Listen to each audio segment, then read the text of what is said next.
Bismillahirrahmanirrahim. Assalamualaikum warahmatullahi wabarakatuh. Bapak Ibu, mari kita mulai. Ketika saya jawab salam, yuk kita jawab. Gak harus banter, enggak ya. Tapi khudrul qalbi, menghadirkan hati. Ketika ada orang mengucapkan salam pada kita, sungguhnya ada orang berdoa pada kita, semoga keselamatan, berkah, kemudian tercurah. Maka kita kan mestinya amin gitu. Maka jawabannya waalaikumsalam warahmatullahi wabarakatuh dengan penuh kesembuhan. Kita ulangi ya. Assalamualaikum warahmatullahi wabarakatuh. Ya, semoga keselamatan, berkah, curah kasih Allah hadir mengalir ke dalam seluruh sisi kehidupan kita. Amin. Qaulu subhanaka la ilma lana illa ma 'allamtana innaka antal alim hakim. Segala puji hanya milik Allah, kasihnya rahmat rahimnya. Kembali kita dipertemukan di masjid yang megah, masjid yang penuh berkah dalam kondisi sehat walafiat. Sehat, Bapak Ibu semua sehat? Mana suaranya? Sehat semua sehat? Sehat semua sehat? Seger. Duitnya banyak. Sehat, seger, duitnya banyak. Amin. Hati-hati dengan kata-kata doa ya. Salam dan salam kita sanjungan kehadiran Nabi Muhammad SAW. Uswah hasanah, tolong terbaik, role model yang kita akan terus ikuti ajaran-ajarannya. Innallaha wa malaikatahu yusholluna 'alan nabi ya ayyuhalladzina amanu shallu 'alaihi wa sallimu taslima. Alhamdulillah Bapak Ibu, puji syukur pada Allah, kasih sayangnya semata, rahmat-rahmatnya semata kita terus bertemu. Salam dan salam terus kita sanjungan ke Nabi Muhammad. Dan alhamdulillah pada petang ini kita bertemu, kita akan belajar bareng-bareng ya. Jadi tema pada petang ini adalah berakrab dengan Quran. Akrab itu apa Bu? Berakrab asal katanya apa? Akrab. Berakrab apa artinya? Apa berakrab itu? Dekat. Apa Mas Komari? Berakrab apa? Akrab. Kalau sudah ngakrab ngapain? Nah, diskusi, saya dukung. Kalau udah akrab ngapain? Ya wes cedak. Hari ini kita akan belajar di waktu sangat singkat ini kenapa kita mesti berakrab dengan Quran ya Bapak Ibu ya. Dan mohon izin dari Tepang Bapak Ibu, nama saya Bambang Nugroho, dipanggil Bambang boleh, dipanggil Nugroho boleh, asal jangan dari grok Bapak Ibu ya. Jadi harus tahu nama saya. Siapa nama saya Bapak Ibu? Bambang Nugroho ya. Ya Bapak Ibu, saya adalah seorang pria panggilan. Saya panggil di company, di perusahaan-perusahaan untuk memberikan training dan coaching. Karena banyak orang menyebut saya motivator gitu kan ya. Tapi mestinya pekerjaan saya bukan itu paling banyak. Pekerjaan saya adalah memberikan coaching dan terapi. Coaching dan terapi. Inilah mengawali sharing pada petang ini Bapak Ibu. Saya akan cerita di balik terapi. Saya seorang klinikal hipnoterapis Bapak Ibu 10 tahun lebih. Jadi Bapak Ibu hormati, saya lebih banyak bekerja di ruang sunyi, sepi, hanya berdua. Ada 4 mata, saya bekerja ada 4 mata yang paling banyak saya di situ. Jadi di ruang terapi itu Bapak Ibu saya ketemu masalah yang begitu rumit, karena kalau nggak rumit nggak ketemu saya. Di ruang sempit itu, ruang yang sempit, ruang yang sunyi, hanya terdengar suara AC. Saya mendengar jeritan hati, saya mendengar keluh kesah, saya mendengar tangisan dari klien-klien saya, yang ujung-ujungnya mereka mengalami masalah yang sangat pelik. Dan saya berdoa Bapak Ibu tidak masuk di ruang klinik saya Bapak Ibu ya.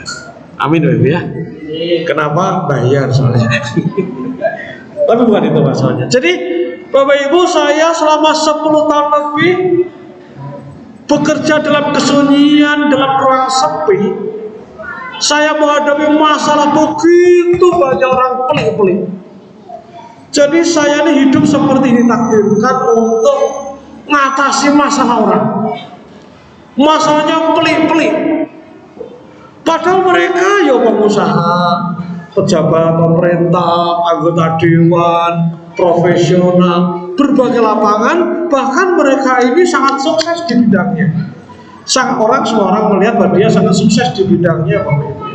Tetapi dia punya ruang-ruang gelap. Dia punya ruang-ruang gelap, punya ruang-ruang yang nyesek dadanya. Kalau saya sebut nama satu demi satu, saya kira Bapak Ibu akan tahu siapa orangnya. Tapi karena kode etik profesi, kode etik perdukunan nggak boleh disampaikan. Jadi besar mati begitu banyak orang yang orang sering bilang namanya Wang Sinawang. Ketoknya jabatan tinggi oke. Tapi punya ruang-ruang. Jadi orang-orang yang kita sebut sukses di sekitaran kita, Bapak Ibu, sebagian Bapak Ibu, mereka punya ruang-ruang gelap dalam dirinya. Ngeri. Nah, 10 tahun terakhir, Bapak Ibu, saya menghadapi masalah tadi. Saya benar-benar ketemu masalah yang pelik itu, Bapak Ibu. Maka Bapak Ibu, saya kok punya benang merah. Punya benang merah, kenapa masalah-masalah itu ada? Kenapa masalah-masalah itu hadir? Dan janjane bahasa saya mau janjane itu. Sebenarnya masalah-masalah ini orang kudu kedaten. Janjanya mestinya. Sebenarnya masalah itu orang kudu kedaten. Tetapi kenapa kedaten, Bapak Ibu? Kenapa kejadian? Kenapa banyak orang terjerumus pada masalah-masalah yang bahkan tiada berkesudahan? Kenapa Bapak Ibu? Karena sama satu benang merah. Benang merahnya ternyata orang-orang yang punya masalah tadi hidupnya tak punya pegangan. Hidupnya cenderung hanya running, hanya glinding, engkau dipikir karo melaku hanya begitu. Hanya glinding, hanya bergulir, tidak ada tuntunan, tidak ada arahan, gitu.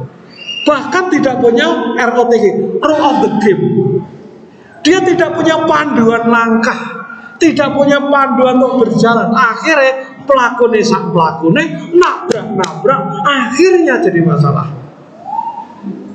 Dan masalah-masalah itu mestinya tidak perlu terjadi jika seseorang punya panduan, seseorang punya guiding, seseorang punya aturan-aturan, seorang punya track jalan yang mesti dilalui. Maka hari ini Bapak Ibu saya ambil judul berakrab dengan Quran.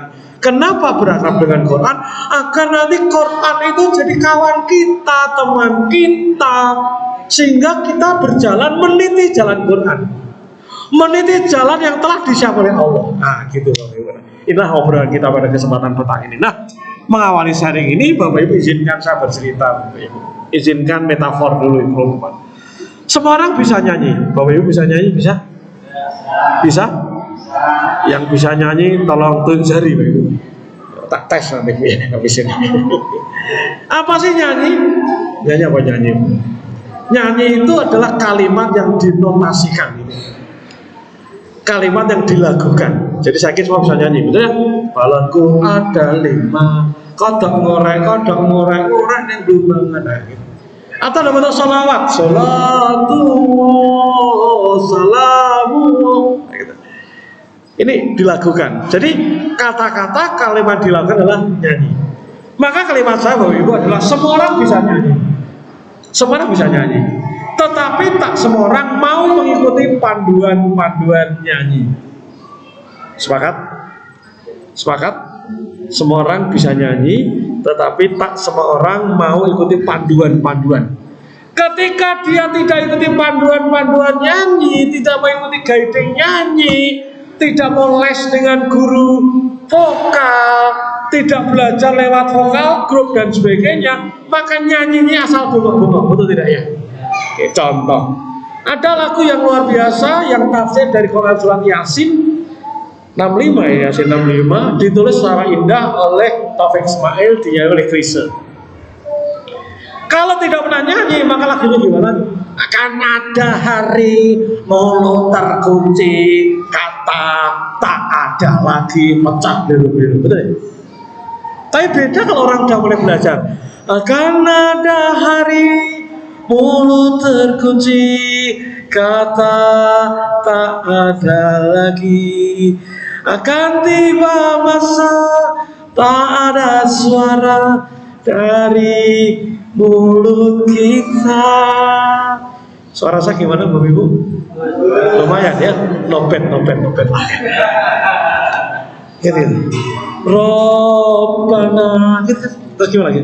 Tangan kami, kaki kami, mulut kami, mata hati kami. Asik. Apa bedanya? Yang sudah belajar beda. Akan ada hari mulut terkunci. Jadi suara saya rada lumayan. Kenapa? Yo saya les vokal Bapak Ibu. Saya les vokal betul Bapak Ibu. Guru les saya itu Kang Hari. Itu mentornya Ruth Sahanaya. Saya belajar itu. Jadi Mas Armati kembali, semua orang bisa menyanyi Bapak Ibu. Tetapi tak semua orang mau mengikuti panduan-panduan nyanyi. Apa akibatnya? Nyanyinya asbun, asal bunyi, asal metu, asal keluar suaranya. Sampai kiamat kurang 2 hari, nyanyi tetap ora jelas, ora genah, ora enak dirungokno. Betul. Ini urusan nyanyi. Besar mati, maka menyanyi tanpa panduan akan ngasal. Ya, Nisa kan apa nyanyinya? Karena nggak ngasal. Ada panduannya, ada latihannya. Ini urusan nyanyi. Dan hari ini kita tidak sedang bicara urusan nyanyi. Ibu-ibu yang saya hormati, ibu-ibu juga, ibu-ibu ngacung. Ada nggak di antara ibu-ibu sudah 20 tahun menikah, 30 tahun menikah, berkeluarga, masaknya tetap rangalor itu, rangitan rangulon? Ada Pak Ibu? Ada? Sudah masak setiap hari 10 tahun, 20 tahun, 30 tahun, tetap persis ketika awal nikah masak, bahkan ketika masih gadis remaja. Orang ada kemajuan, gak ada growth, gak ada pertumbuhan, ngono-ngono ya masake. Ada yang seperti itu Bapak? Ada? Datang gak orangnya hari ini? Apakah mereka bodoh? No, bukan. Tetapi orang yang tidak pernah belajar masak, tidak pernah belajar menu, tidak pernah belajar bikin masakan yang enak, maka meskipun mestinya dia bisa masak enak, tetap gak bisa masak. 10 tahun, 20 tahun masih bisanya masak soto, Indomie rasa soto. Kenapa? Karena ibu-ibu ini tidak mau memanfaatkan guiding, tidak mau memanfaatkan panduan untuk masak. Maka sampai kiamat kurang 2 hari tetap orang iso masak. Ini urusan masak, tadi urusan nyanyi, nanti satu urusan yang lain. Nah, Bapak Ibu yang saya hormati, hidup ini juga luar biasa Bapak Ibu. Hidup ini kompleks Bapak Ibu. Urip ki kompleks Bapak Ibu. Masalah banyak Bapak Ibu. Nah, maka Bapak Ibu saya hormati, jika orang tidak punya tuntunan, orang tidak punya guiding, tidak punya panduan tadi Bapak Ibu, maka hidupnya cenderung nggak karu-karuan. Nah, Quran Bapak Ibu, mohon maaf, Quran adalah tuntunan umat manusia untuk mengaruhi kehidupan. Kita tahu itu semuanya.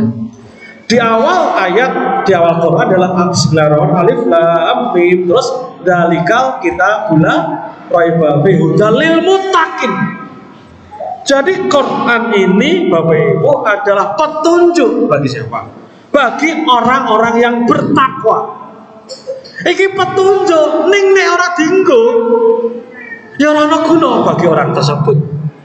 Buku panduan masak tadi 30% masakan tadi, ini cuma panduan Bapak Ibu.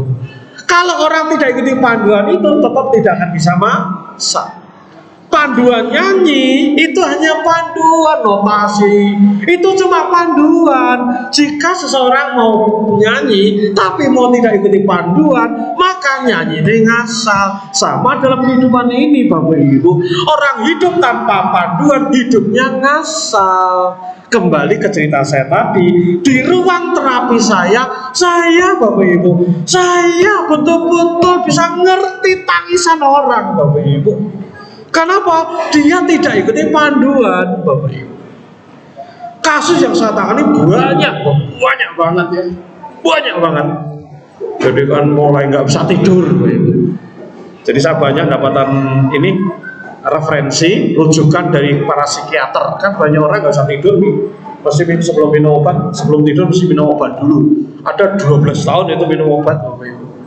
Maka dokter refer ke saya biar salah sesuatu, biar nggak minum obat terus, takut kayak ginjalnya. Kenapa orang nggak bisa tidur? Karena mengalami overthinking, Bapak Ibu. Di sini khawatir, takut, gogek, piye, mengalami stres, bahkan mengalami depresi. Kenapa sampai ada depresi overthinking? Ya bahasa saya kaya nanti Gusti Allah gitu. Kabeh dipikir dhewe, kabeh diceketem dhewe, kabeh kudu. Ya nggak bisa, Pak. Besar mati yang saya tangani kasus-kasus penyesalan yang menyesek dada karena nauzubillah kena pergaulan bebas, nyesel. Saya baru tahu, Bapak Ibu, kenapa Allah melarang zina. Saya baru paham, Bapak Ibu, kenapa Allah melarang zina. Karena sesungguhnya ketika nauzubillah seseorang berbuat zina, ketika berbuat zina langsung minta maaf sama Allah, selesai tobatan nasuha, selesai, clear urusan dengan Allah. Tapi dampaknya efek ketagihannya itu. Akhirnya orang mengalami ketergantungan. Nah, kenapa sampai berbuat seperti itu? Karena tadi tidak kuat tuntunannya. Mungkin sekedar tahu ini nggak boleh, tapi nggak ngeh bahwa ini dosa, ini berikan dampak buruk dan sebagainya. Jadi besar mati, Quran sudah berikan tuntunan bagi semua orang untuk hidup yang on the track. Tapi sayang, tak semua orang menjadikan Quran jadi tuntunannya. Ini sayang banget, ironis banget. Nah, besar mati, mari kita bicara prinsip-prinsip. Kita lanjutkan, Bapak Ibu ya. Hidup tanpa panduan cenderung ngasal. Sepakat ya, Ibu? Hidup tanpa guiding cenderung ngasal. Bapak Ibu, tadi saya dari ngalian ke sini, Bapak Ibu. Saya pernah ke sini, saya masih ingat. Saya pernah ke sini, Bapak Ibu. Saya pernah ke sini. Ada yang pernah ketemu saya, Bapak Ibu? Lupa ya. Saya pernah di sini. Tapi blank, karena setiap hari saya beli masjid, blank. Apa yang terjadi kalau saya asal jalan saja, Bapak Ibu?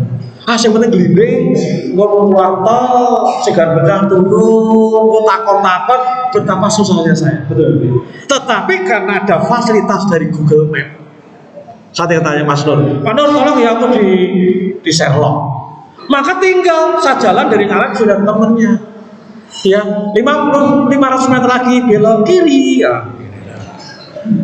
Nanti gangan kanan, kanan 200 meter lagi Anda akan sampai.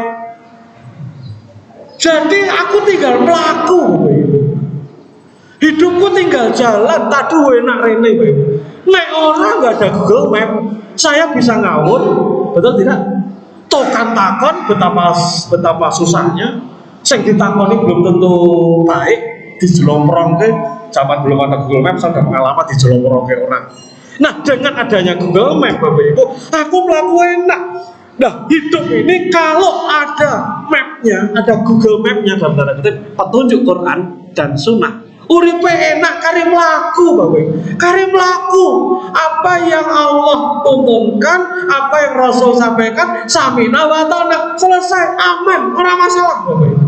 Sederhana itu, Bapak Ibu. Tapi sayang, Bapak Ibu, belum banyak orang menjadikan Quran jadi tuntunannya. Itulah materi pada kesempatan kali ini, Bapak Ibu bisa mati. Nah, bisa mati. Contoh orang yang tidak punya tuntunan.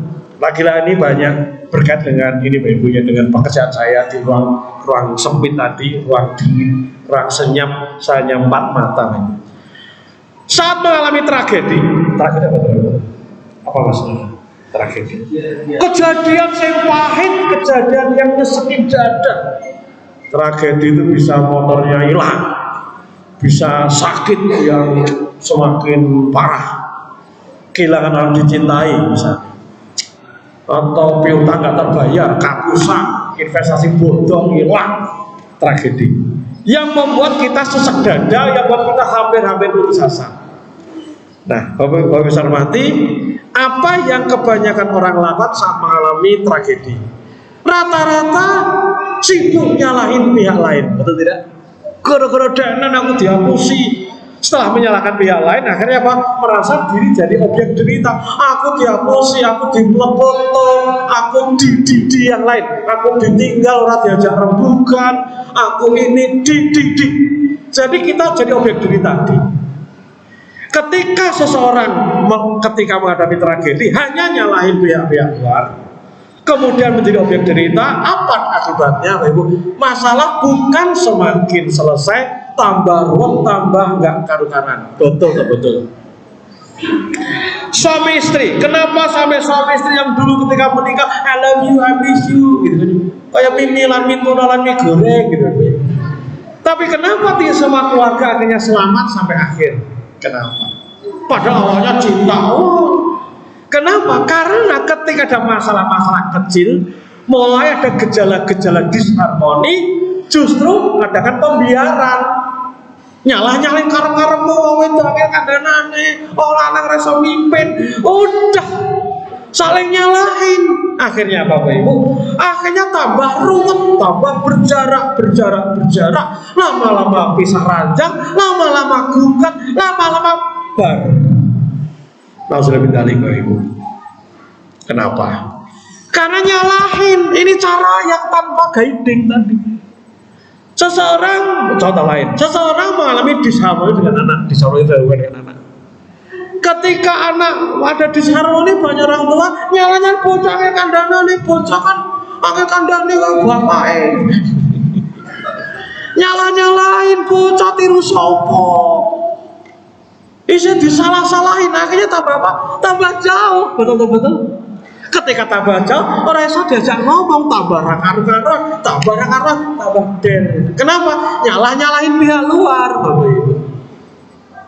Masjid ini ketika bangun biyen, orang mungkin jadi kabeh wong isine cuma nyalahin, betul? Nah, ini kan ketika kita ngawur, nggak punya guiding untuk ngambil solusinya, Bapak Ibu, maka tambah orang karuan. Maka besar berarti apa yang terjadi kalau kita punya masalah dan kita comeback ke Quran, kita comeback ke Quran, jelas paduannya banyak banget, antara lain kisah Nabi Adam alaihissalam dan Yunus alaihissalam. Ketika Nabi Adam terlempar dari bumi, dari surganya Allah, Adam pasti mengalami situasi yang berbeda. Surga yang sangat indah, sangat enak, sangat nyaman, yang di bawahnya mengalir sungai-sungai dan sebagainya. Kemudian datang ke bumi pasti beda. Jadi surga yang dulu dinikmati Adam akhirnya ditinggalkan gara-gara apa? Makan buah goldi. Akhirnya Nabi Adam bersama Hawa di dunia menderita dengan alam dan sebagainya. Nah, Bapak Ibu zaman Rasulullah, apa yang dilawan Adam? Apa dia nyanyiin Allah? Ya Allah, engkau ini gimana, Roh? Kau ciptakan aku jadi manusia cuma kau susah-susahin di sini gitu? No. Atau nyalain Hawa? Hawa, kamu nih dasar wanita beko gitu. Ya, digelembuk si jin, si setan, si gelem gitu. Atau nyalain iblis? No. Ketika Adam menghadapi kesengsaraan, Adam mengalami kesusahan, maka Adam langsung berdoa. Apa doanya? Rabbana dzalamna anfusana wa illam taghfir lana lanakunanna minal khasirin. Nah, Bapak Ibu jamaah, inilah panduan dari Quran. Saat kita menghadapi masalah, Bapak Ibu, maka ngaku dosa, ngaku khilaf, ngaku dolim, itu pertama. Apapun masalah yang kita hadapi, langkah pertama adalah ngaku salah, ngaku dosa. Sing salah aku, sing goblok aku, sing pekok aku. Pekok bahasa Boyolali ini. Sing pekok aku, bukan nyala-nyalain. Apapun masalah, apapun tragedi, ketidaknyaman, sing salah aku. Dalam firman Allah di surat lain dijelaskan, sesuatu yang baik datang dariku, kata Allah, dan sesuatu yang buruk datang karena salahmu sendiri. Artinya derita-derita nestapa yang dalam diri kita itu karena salah kita. Maka begitu kita menghadapi hari ini, duitnya udah oke, omahnya udah lunas, yang debt kolektor, rumahnya mau disita, macam-macam apa yang enak Ibu. Maka Rabbana dzalamna anfusana wa illam taghfir lana lanakunanna minal khasirin. Ampuni hamba ya Rabb, karena hamba telah menzalimi diri kami sendiri. Banyak istighfar dan itu. Itulah. Ini cara-cara Quran. Mirip dengan kisah Nabi Yunus alaihissalam. Kita tahu semua kisahnya Bu Ibu. Ya, Nabi Yunus putus asa karena umatnya diajak maju angel gitu. Nabi Yunus akhirnya melarikan diri Pak Ibu sampai ke pantai. Kita tahu cerita semuanya. Begitu sampai pantai dia ada kapal dan dia langsung nyingklak bukan di kapal. Begitu kapal mulai berjalan, Bapak Ibu, ternyata kapal mengalami overload, mengalami kelebihan berat, Bapak Ibu. Dan apa terjadi akhirnya? Terpaksa barang-barang di kapal sebagian yang tidak penting-penting harus dibuang agar ini. Sudah begitu masih gak kuat, terpaksa ada manusia-manusia yang harus dicemplungke, kan gitu ya. Dan akhirnya Bapak Ibu betul-betul diundi siapa yang harus dicemplungke. Ternyata undian pertama ketemu Nabi Yunus. Si nahkoda tahu ini wong soleh iki. Bengke meneh kopi meneh ping pindho ketemu Yunus, ping telu ketemu Yunus, terpaksa Yunus dicemplungno. Dan Bapak Ibu, Yunus pun dimasukkan dalam samudra luas itu dan di sana dimakan oleh ikan yang sangat besar Bapak Ibu. Dan si Yunus alaihissalam masuk ke perutnya ikan. Nabi Yunus mengalami kegelapan dasar laut, kegelapan perut ikan dan sesak dada. Dan Yunus tidak nyalahin ikan, nyalahin rai enggak, tapi apa?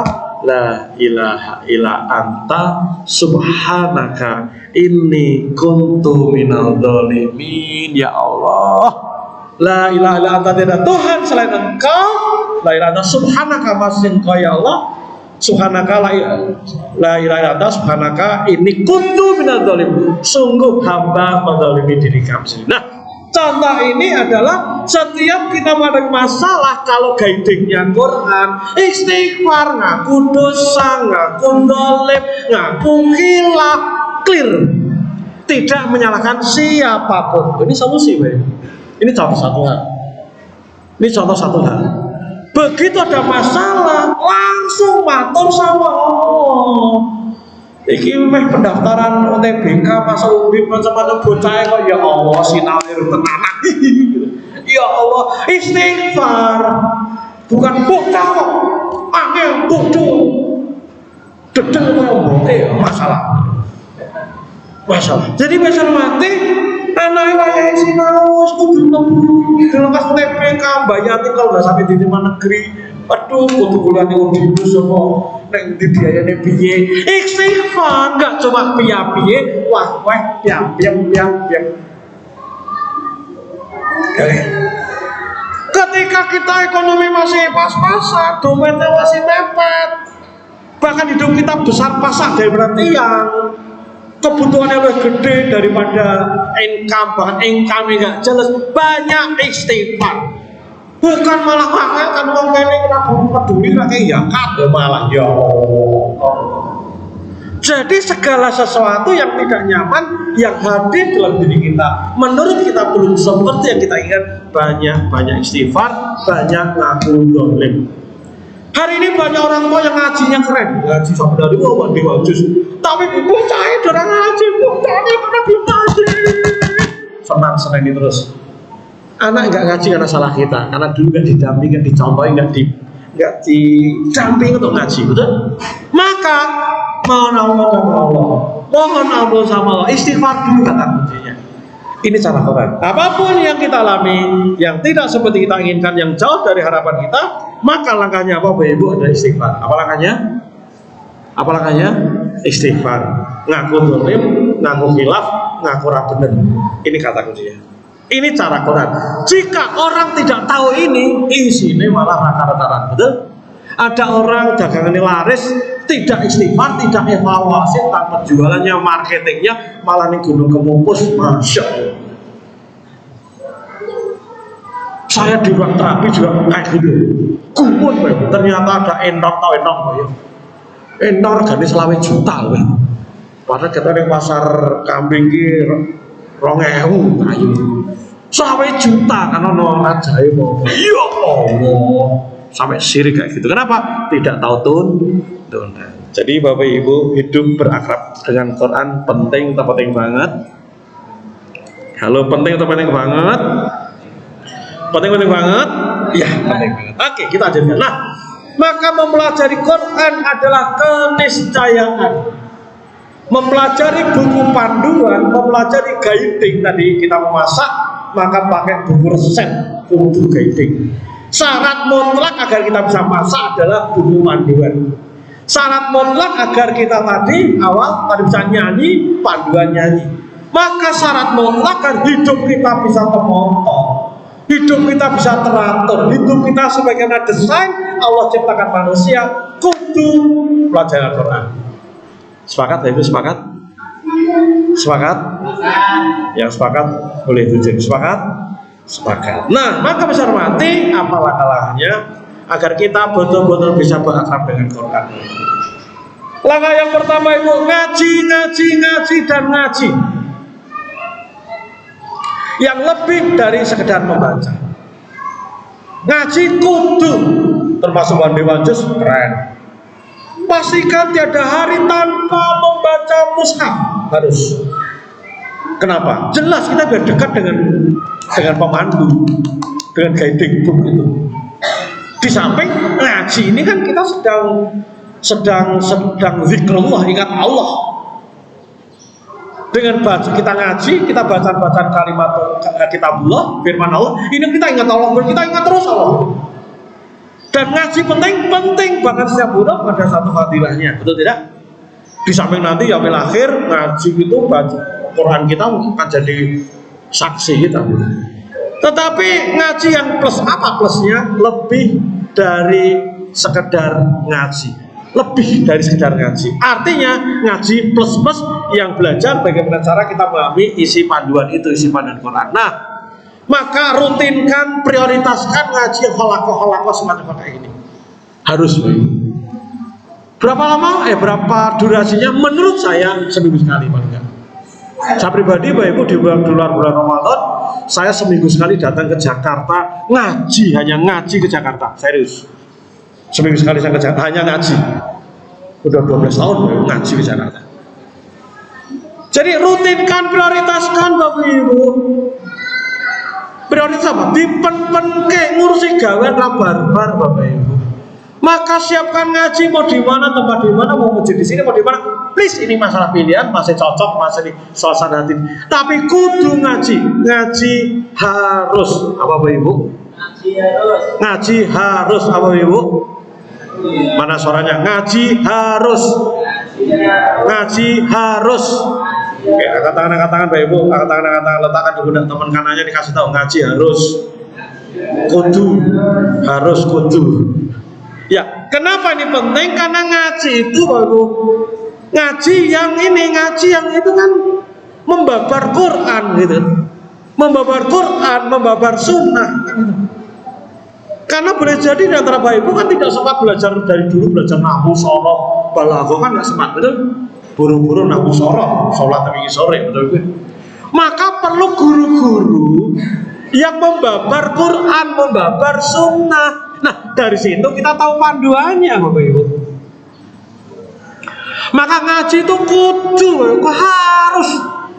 Jika saja lingkungan di sini nggak ada yang rutin, cari mau sak kecamatan Tembalang, sak kota Semarang, mesti ada. Pastikan ngaji, karena ngaji harus. Saya bilang seperti ini karena saya menghargai diri saya, bahkan keluarga saya, istri saya ngaji kudu tak absen. Loh kenapa? Loh mau tahu petunjuk. Ada petunjuk kalau nggak dipelajari nggak ada gunanya, betul tidak? Jadi ngaji harus. Sepakat Bapak Ibu? Sepakat? Sepakat? Yang sepakat tuh jari Bapak Ibu. Alhamdulillah. Good. Yang berikutnya Bapak Ibu, miliki lingkungan pengamal Quran. Satu, ngaji itu harus baca tilawahnya, tadarusnya, syukur-syukur telung dino khatam. Banyak loh orang telung dino khatam. Good. Plus belajar maknanya, isinya, maka ngaji harus ada guru yang kita dulu. Yang berikutnya, miliki lingkungan pengamal, miliki lingkungan orang-orang yang pengen dekat sama Allah, miliki lingkungan orang-orang yang pengen ngamalkan Quran, harus masuk di sana. Bagi yang pengusaha silakan gabung di IBF, GHB, jaringan pengusaha Muhammadiyah, apapun mau please. Lingkungan orang-orang yang memang senang Quran, ikuti komunitas Odos, one day one jus gitu kan ya, ikut magnet rezeki, ikut apa, please. Komunitas kelompok yang Bapak Ibu membawa Bapak Ibu untuk ingin bersama Quran, pastikan Bapak Ibu. Nah, bagi Bapak Ibu, saya di Semarang punya banyak forum Bapak Ibu. Salah satunya Bapak Ibu lihat yang paling dekat di sini. Yang dekat Bapak Ibu adalah di Masjid At-Taufik. Saben malam Ahad Bapak Ibu, sudah 2 tahun 3 tahun lebih Bapak Ibu. Saben malam Ahad hanya antara maghrib sampai isya, saya di Masjid At-Taufik. Kita bisa belajar bareng-bareng. Belajarnya saya mungkin cuma sebentar, tapi ketemu Habib Hasan, ketemu Pak Heru Isnawan, ketemu tokoh-tokoh Habib Husain, Habib Umar, ketemu direktur rumah sakit, direktur Rumani, jagongan itu, ini penting Pak. Kenapa? Ketemu orang soleh, orang-orang seisinya pengen nyedaki karo Gusti Allah. Nah, maka miliki lingkungan itu. Itu yang kedua. Yang ketiga, Bapak hormati, yuk optimalkan sosial media. Setiap hari kita pakai gadget, betul? Semua pakai gadget. Berapa lama setiap hari kita pakai gadget, Bapak Ibu? Risetnya, Bapak Ibu, anak-anak hari ini 4,5 jam per hari. Gue nonton apa? Bapak Ibu untuk nonton apa? Saya tidak tahu ya. Nonton ketek sing ngene-ngene kuwi, atau nonton beritanya ini kita Mirzani, saya nggak tahu lah. Nah, maka besar mati, jangan sampai sosial media ini tidak buat kita tambah takwa. Jangan sampai sosial media tidak buat kita tambah dekat dengan Allah, Bapak Ibu. Maka jadikan sosial media untuk belajar. Lewat Reels-nya, lewat YouTube-nya, lewat TikTok-nya, lewat Shop-nya, kita sambil. Please, saya sendiri Bapak Ibu setiap hari nonton YouTube, Gus Koyum dan sebagainya. Dan ini banyak ibu-ibu. Contoh, saya rekomendasikan ini dari Ustazah Halimah Al-Idrus. YouTube-nya keren, bicara Quran semua. Ini segmennya wanita, laki-laki nonton juga boleh, saya juga nonton. Artinya Bapak Ibu, saya ingin Bapak Ibu betul-betul yuk bareng-bareng. Gadget kita mendekatkan kita pada Allah. Gadget kita membuat kita tambah cedar Gusti Allah, bukan bawa maksiat, bukan bawa kesialan, bukan bawa kesia-siaan. Amin. Amin.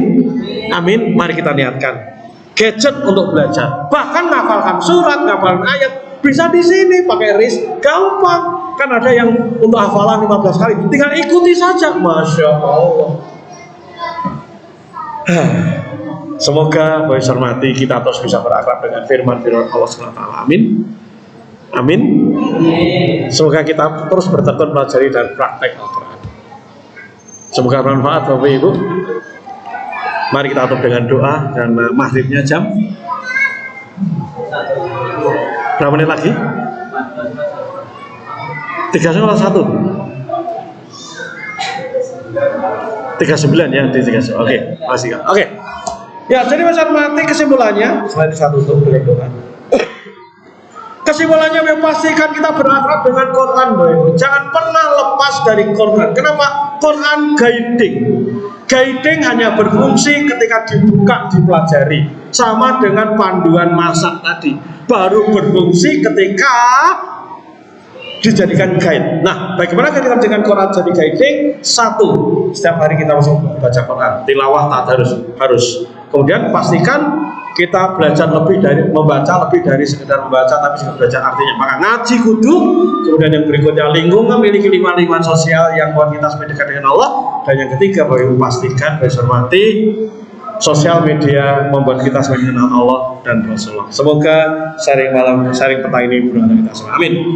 Mari kita berdoa Bapak Ibu. Mari kita satukan hati. Bapak Ibu, mari kita tenangkan jiwa sejenak. Kita tenangkan jiwa sejenak. Kita akan berdoa bersama-sama. Al-Fatihah. A'udzubillahi